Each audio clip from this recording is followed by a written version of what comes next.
Friends, अगर आप अपने दिमाग को तेज रखना चाहते हैं, आप चाहते हैं कि आपकी मेमोरी सही रहे, आपकी याददाश्त आप सही रहे, आपको चीजें याद रहें, जो भी एक्टिविटी आप करते हैं पूरे दिन वो आपको सही तरीके से मेमोराइज रहे और अपने काम में भी सही तरीके से परफॉर्म कर पाएं, तो आपको ये 10 एक्टिविटीज हैं जो अपनानी चाहिए, 10 आदतें हैं जिन्हें फॉलो जरूर करना चाहिए। Friends, welcoming you all in my page. अगर आपने अभी तक मुझे फॉलो नहीं किया है और अगर यूट्यूब पे देख रहे हैं, सब्सक्राइब नहीं किया है, this is right time to subscribe my page. मैं डॉक्टर ज्योति तिवारी आप सभी के लिए health and homeopathy related videos लेकर के आती हूँ। तो चलिए आज इस टॉपिक पे बात करते हैं जो एक बहुत ही इंपॉर्टेंट टॉपिक है और आज के समय में कई सारे ऐसे लोग हैं जो यंग जनरेशन में भी मेमोरी के लॉस से कहीं ना कहीं सफर कर रहे हैं। मैंने भी इस कंडीशन से सफर किया है। सो दैट इसको अगर आप अपनाते हैं तो आपकी मेमोरी स्ट्रांग होगी।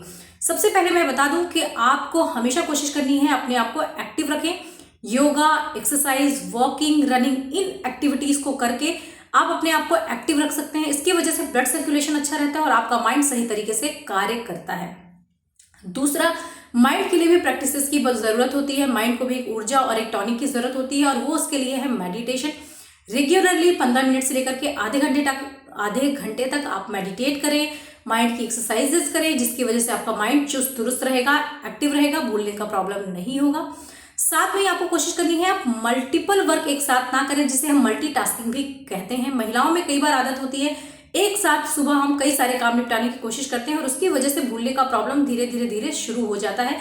आपने ये कोशिश करनी है कि एक ऐसा टाइम टेबल क्रिएट कर लीजिए जिससे आपका स्टेप बाय स्टेप सारे काम होते चले जाए और आपको जो भूलने का प्रॉब्लम है वो भी नहीं होगा।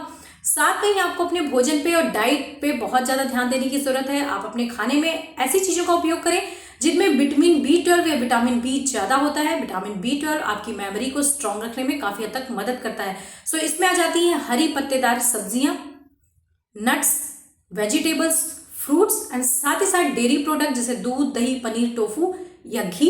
ये आपके मस्तिष्क के लिए बहुत अच्छा है, इसीलिए पुराने जमाने में घी का सेवन महिलाओं के लिए बहुत जरूरी माना जाता था। साथ में ही आपको ध्यान रखना है कि आपको स्ट्रेस, एंजाइटी से दूर रखना है। अगर आपको किसी चीजों को लेकर के, क्योंकि एक डेली मर्रा में या लाइफ में स्ट्रेस होता ही है, कुछ ना कुछ तनाव हो ही जाता है, लेकिन इसको मैनेज करना, स्मार्टली इस पे वर्क करना अगर आपने सीख लिया, हर परेशानी के सोल्यूशन पे जाना अगर आपने सीख लिया, तो आपको स्ट्रेस ज्यादा नहीं होगा, आपको टेंशन नहीं होगा और उसकी वजह से आपका जो दिमाग है वो काफी तंदुरुस्त रहेगा, आपकी मेमोरी अच्छी रहेगी। 7 से 8 घंटे की जो नींद होती है फ्रेंड, वो आपके दिमाग के लिए बहुत उपयोगी है। अच्छी नींद लें, दोपहर का एक छोटा सा नैप लें, आपकी मेमोरी स्ट्रांग रहेगी। इसी के साथ साथ आपको कोशिश करनी है कि आप तरोताजा हवा में, खुली हवा में जरूर बैठें। आजकल एक ऐसी एक्टिविटी बनी है कि मोबाइल होने की वजह से हम घर पे रहना ज्यादा प्रेफर करते हैं और उसकी वजह से ही जो मेमोरी है, जो माइंड है, उतना फ्रेश फील नहीं करता। सुबह की ताजी हवा, शाम की ताजी हवा आप जरूर लीजिए, नेचर के साथ समय बिताइए, अपने आप को तंदुरुस्त और खुश पाएंगे और आपका दिमाग भी काफी हद तक सही रहेगा। साथ में ही आपको मेडिटेशन का, जैसा मैंने शुरुआत में बताया, एक मेडिटेशन ऐसा होता है जहां पे आप अकेले शांत वातावरण में बैठते हैं, किसी से भी बात नहीं करते, सिर्फ एक चीज को ऑब्जर्व करते हैं या एक चीज पे कॉन्सेंट्रेट करते हैं, लंबे समय तक उसी को देखते हैं। मोर देन 2 मिनट्स जब आप किसी चीज को ऑब्जर्व करते हैं, देखते हैं, आपका माइंड कॉन्सेंट्रेट करता है, कोई कंफ्यूजन नहीं रहता, डिसीजन लेने की भी आपकी पावर बढ़ती है और भूलने की समस्या से भी आप निजात पाते हैं।